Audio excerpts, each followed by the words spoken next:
بسم اللہ الرحمن الرحیم۔ بنی اسرائیل میں ایک عورت تھی جو بہت ہی بدکار تھی۔ اللہ تعالیٰ نے اسے حسن و جمال خوب دیا تھا اور وہ بدکار بھی انتہائی درجے کی تھی۔ پوری بستی کے ساتھ اس کے ناجائز تعلقات تھے۔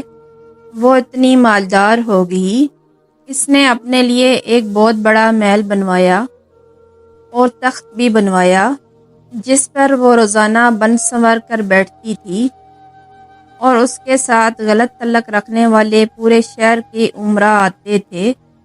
اس عورت کی زندگی ایسے ہی گزر رہی تھی۔ ایک مرتبہ وہ اپنے گھر کا دروازہ کھول کر تخت پر بیٹھی تھی کہ قریب سے کسی بستی کا نوجوان جو بہت ہی نیک اور عبادت گزار تھا، وہ ادھر سے گزرا، اور گزرتے ہوئے جو اچانک اس کی نظر اٹھی تو اس عورت پر جا پڑی۔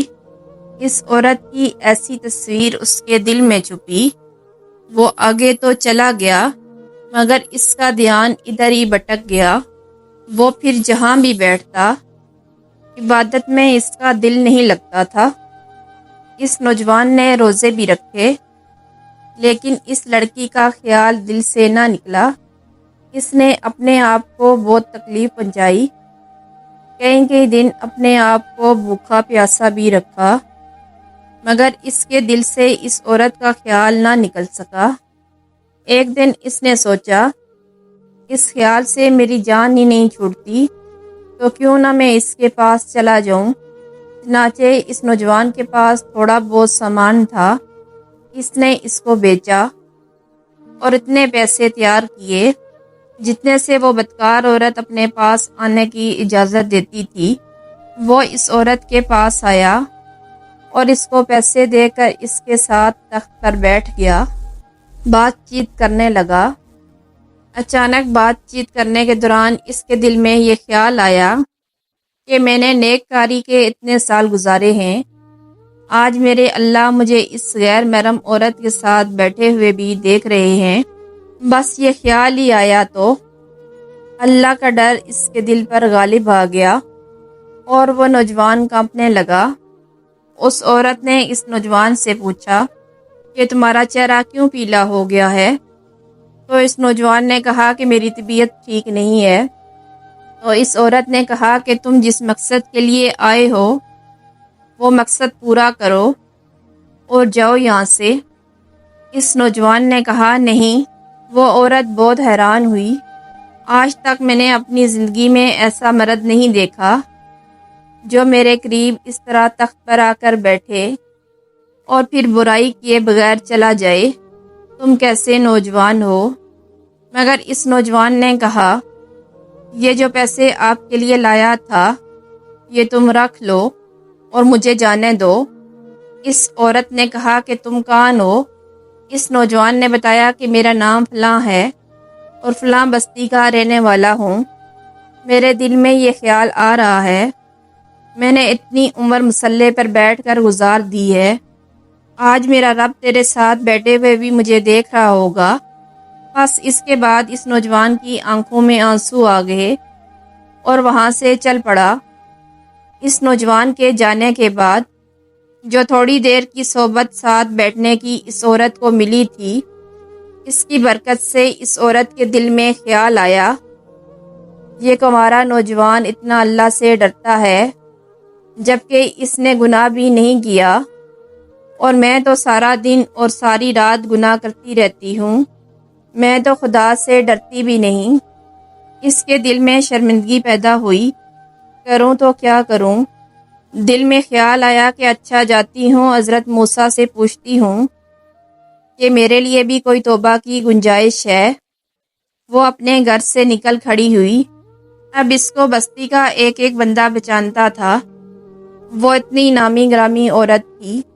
وہ چلی اور جا کر حضرت موسیٰ کو دیکھا۔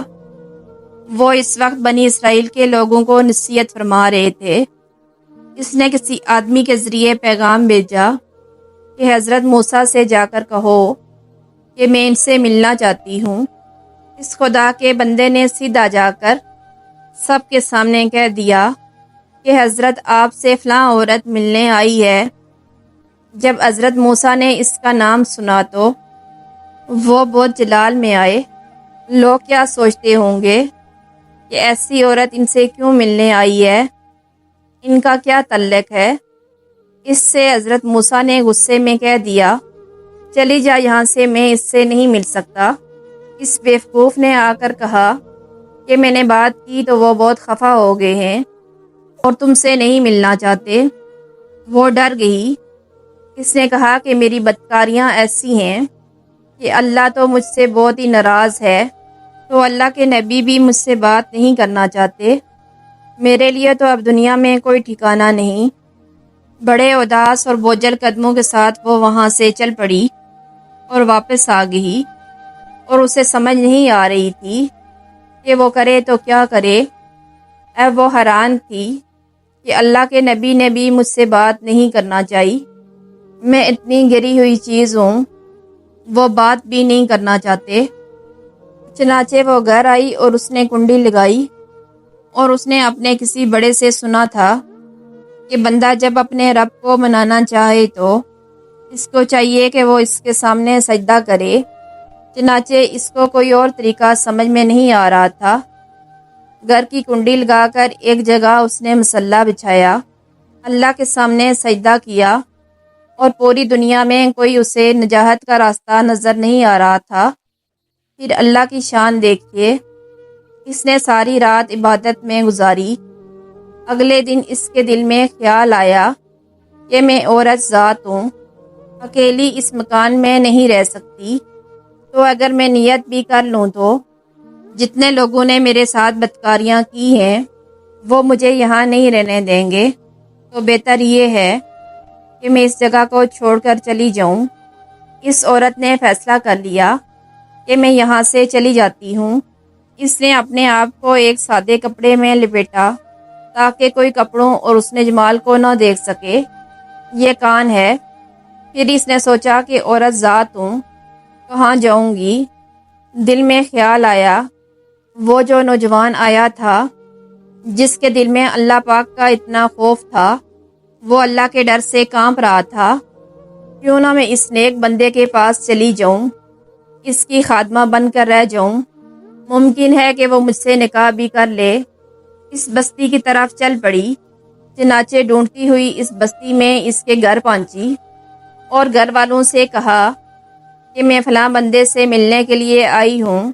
تو اس کے گھر والوں نے کہا کہ اس وقت اس کے ذکر اور عبادت کا ٹائم ہے اور وہ کمرے سے اتنے بجے نکلتا ہے، تم ایسا کرو کہ انتظار کر لو۔ چنانچہ اس نے کہا کہ میں انتظار کر لیتی ہوں۔ وہ انتظار میں بیٹھ گئی۔ جب انتظار کرنے بیٹھی ہوئی تھی تو اچانک اس نوجوان نے دروازہ کھولا۔ اس کی نظر اس عورت پر پڑی، یہ سامنے بیٹھی ہوئی تھی۔ جب نوجوان نے اس عورت کا چہرہ دیکھا تو اس نوجوان کو اپنا وہ وقت یاد آ گیا جب میں اپنے آپ کو مصلی پر چھوڑ کر تخت پر بیٹھا تھا۔ اس نوجوان کے دل میں خوف طاری ہو گیا کہ کہیں یہ میرا ایمان خراب کرنے تو نہیں آ گئی۔ میں نے تو اتنی مشکل سے اس کا تصور ذہن سے نکالا تھا۔ پھر نوجوان پر اتنا خوف طاری ہوا کہ وہ گر پڑا اور اس کی جان ہی چلی گئی۔ اب اس کی وفات پر گھر والے بھی رنجیدہ ہوئے اور اس عورت کو بھی بہت غم تھا۔ خیر 3 دن کے بعد اس عورت نے گھر والوں کو بتایا کہ میں تو اس نیت سے آئی تھی۔ انہوں نے کہا اب تو وہ اس دنیا سے چلا گیا، اس کا ایک بھائی ہے، اگر وہ تمہارے ساتھ نکاح کر لے تو کیا تم اس کے ساتھ نکاح کر لو گی؟ اس عورت نے کہا ٹھیک ہے۔ جب اس کے بھائی سے پتہ کیا تو اس نے کہا ٹھیک ہے، اگر پہلے یہ عورت ایسی رہی ہے تو اب توبہ کی نیت کر چکی ہے تو میں اس کو اپنے نکاح میں قبول کر لوں گا۔ چنانچہ اس عورت کا اس کے بھائی کے ساتھ نکاح ہو گیا اور اس عورت کو اللہ پاک نے 7 بیٹے عطا فرمائے اور وہ 7 بیٹے بنی اسرائیل کے اولیاء میں سے گزرے۔ ایسی بدکار عورت بھی اگر توبہ کرے تو اللہ تعالیٰ اسے بھی نواز دیتے ہیں۔ اللہ تعالیٰ ہم سب کو عمل کرنے کی توفیق عطا فرمائے۔ اللہ تعالیٰ سے دعا ہے وہ ہم سب کو اپنے حفظ و امان میں رکھے، نیک کام کرنے کی اور سیدھے راستے پہ چلنے کی توفیق عطا فرمائے۔ آمین یا رب العالمین۔